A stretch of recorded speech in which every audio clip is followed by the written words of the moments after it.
বড় লোকের চাইতে 500 বছর আগেই জান্নাতে প্রবেশ করবে। এবার খুশি না বেজার? এবার হাদিস শোনা। হঠাৎ করে একদিন আলী এবং ফাতেমার ঘরে এতটা অভাব, ভাত নাই, চাল নাই, ডাল নাই, কিচ্ছু নাই, একেবারে 3 দিন যাবত না খাওয়া। কয়দিন? এটাই কম মনে হচ্ছে আপনার কাছে? কম না বেশি?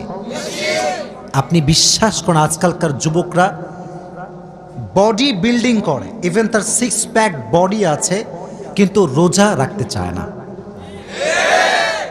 এই এলাকায় মনে হয় নাই? খবর লাগাবেন না, আপনার ভাবিও রোজা রাখে না, খবর লাগায় না। আপনি বলবেন যে ভাবি হোয়াট ইজ দিস, রোজা রাখেন না? এখন বলছে বাবা গায়ে শক্তি নাই, দুর্বল। একদিন এক যুবককে বললাম, কিরে